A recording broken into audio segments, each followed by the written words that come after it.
Study corner চেনেললৈ আপোনালোকক স্বাগতম জনাইছো। আজি কেইটামান প্ৰশ্ন সলভ কৰিম। এইটো হৈছে find da HCF and LCM of the following pairs of the integers and verify that HCF and LCM equal to product of the two numbers। অৰ্থাৎ ইয়াতে কেইটামান নাম্বাৰ দিয়া আছে। প্ৰথমটো মই লৈছো 6 and 20। সো এই সংখ্যা দুটাৰ প্ৰথমে আমাক উৎপাদীকৰণ কৰিব লাগিব, তাৰ পিছত এই দুটাৰ এলসিএম আৰু এইচসিএফ উলিয়াব লাগিব। সো 6 ক যদি আমি উৎপাদীকৰণ কৰো 6 ইকুয়াল টু 2 into 3 into 1 আৰু 20 ক যদি আমি কৰো 20 কৰিলে কিমান হ'ব? 20 ইয়াত আমি বিভাজন পদ্ধতি ব্যবহাৰ কৰিব লাগিব। এটা হৈছে 2 20 এৰ ভিতৰত কেইবাৰ যা 10 বাৰ যাব, আকৌ 2 5 times 5 on তে 2 কেইবাৰ আহিছে? দুটা আহিছে, আৰু 5 কেইটা আছে? এটা 1। এটা এই প্ৰথমত সংখ্যা দুটাৰ আমি এলসিএম আৰু এইচসিএফ, এলসিএম হৈছে লসাগু আৰু এইচসিএফ হৈছে গসাগু। অৰ্থাৎ এই সংখ্যাটোৰ প্ৰথম আমাক এইচসিএফ উলিয়াব লাগিব। অৰ্থাৎ therefore HCF two number 6 and 20 এই সংখ্যা দুটাৰ HCF কিমান হ'ব? HCF টো আমি কেতিয়া লম? যে এই সংখ্যা দুটাৰ মৌলিক উৎপাদীকৰণত সেম নাম্বাৰ থাকিব লাগিব, তেতিয়া আমি তাক HCF হিচাপে ল'ব পাৰিম। সো ইয়াত আমি কি কৰিব পাৰো? 2 ইয়াত 2 আছে, ইয়াতে 2 আছে, 2 কমন আছে, সো 2 আমি ইয়াত লিখিব পাৰিম। তাৰ পিছত ইয়াত 3 আছে, কিন্তু আমাৰ ইয়াত 3 নাই, গতিকে 3 টো লোৱা নহব।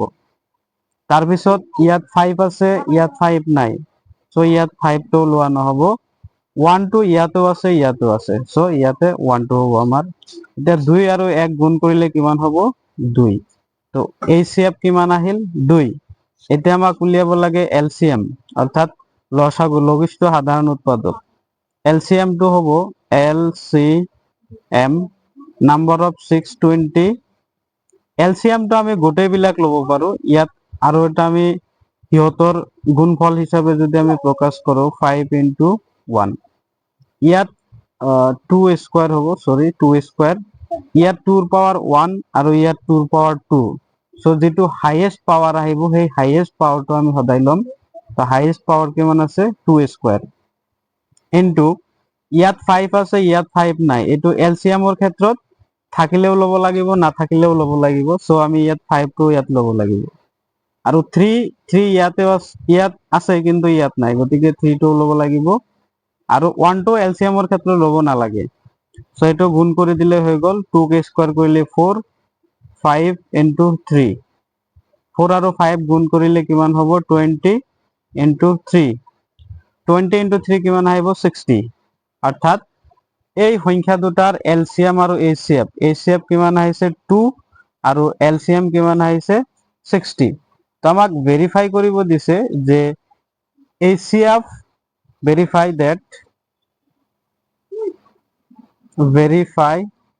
verify টো প্ৰথমত আমি LCM into HCF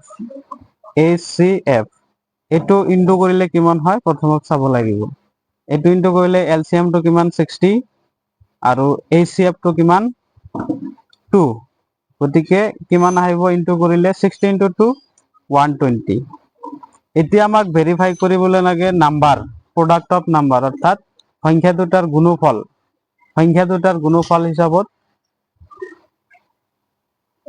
product of two number, product of two number, two numbers. এটা নাম্বার দুটা কি কি আছিলে? 6 into 20, এটা গুণ কৰিলে কিমান হ'ব? 120। ইয়াত লক্ষ্য কৰা যে টু নাম্বাৰস সংখ্যা দুটাৰ গুণফলৰ এনসাৰ কিমান আহিছে? 20। আৰু যদি আমি ইয়াত চাও যে এলসিএম আৰু এইচসিএফ যে গুণ কৰিছো কিমান আহিছে? 120 আহিছে। অৰ্থাৎ এইটোৰ পৰা আমি ক'ব পাৰো যে যিকোনো দুটা সংখ্যাৰ গুণফল আৰু সেই সংখ্যা দুটাৰ লসাগু আৰু গসাগু যদি পূৰণ কৰা হয় সদায় কি হ'ব? সেম হ'ব। সো ইয়াৰ পৰা আমি এইটো ভেৰিফাই কৰিব পাৰো যে HCF into LCM equal to product of the two numbers. এইটো হৈ গ'ল। এতিয়া আমি 2 নাম্বাৰটো লৈ চাও। 1 নাম্বাৰ হৈ গ'ল। এতিয়া 2 নাম্বাৰ 8 আৰু 9,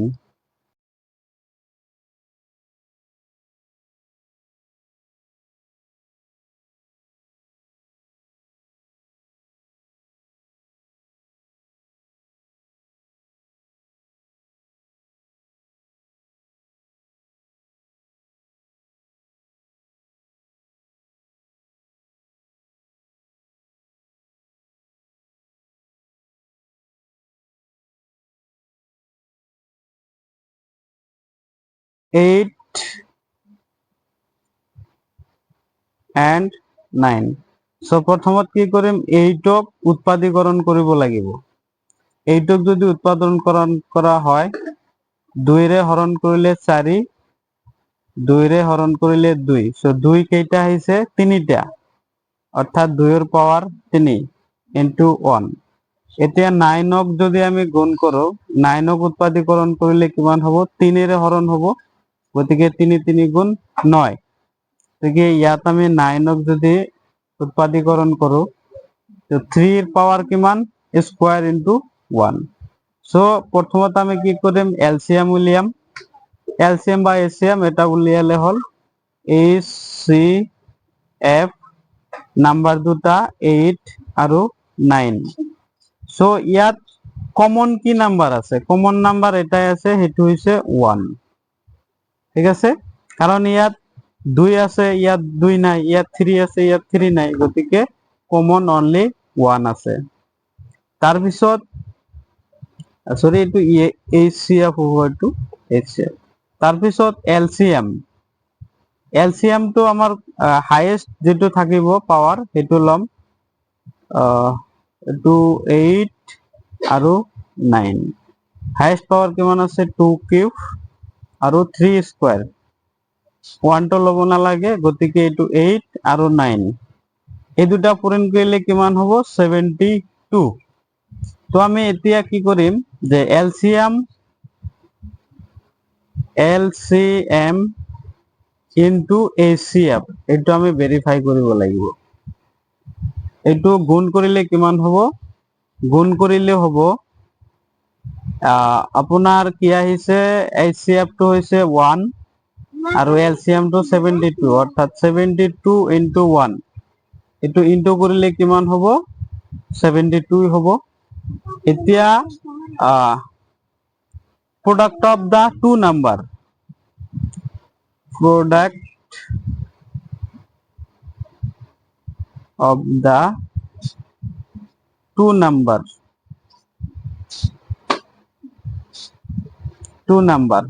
product of the two number. এতিয়া সেই নাম্বার দুটা আমার কি কি আসলে, 8 আৰু 9।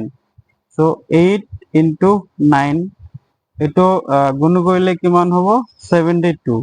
Yes of LCM into HCF equal two কিমান আহিছে, 72। আৰু নাম্বাৰ অৰ্থাৎ সংখ্যা দুটা যেতিয়া আমি গুণ কৰিছো, সংখ্যা দুটা গুণ কৰিলে কিমান হৈছে, 72 হৈছে। গতিকে আমি দেখিলো যে এটো আমি এতিয়া কি দেখিলো, যে LCM into HCF equal to product of the two number,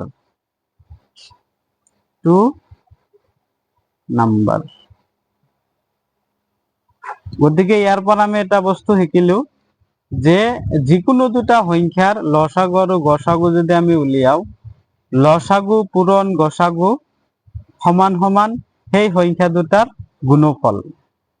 তাৰপিছত আৰু এটা তোমালোকক হোমৱৰ্ক দিয়া হল, হোমৱৰ্ক এই দুটা উলিয়াবা, 15 and 20 এই সংখ্যা দুটাৰ প্ৰথমে লসাগু আৰু গসাগু উলিয়াবা, LCM আৰু HCF। তাৰপিছত সেই সংখ্যা আকৌ এই সংখ্যা দুটা মাল্টিপ্লাই কৰিবা, পূৰণ কৰিবা, পূৰণ কৰি এনসাৰটো কি আহে, তোমালোকে ভেৰিফাই কৰি ল'বা।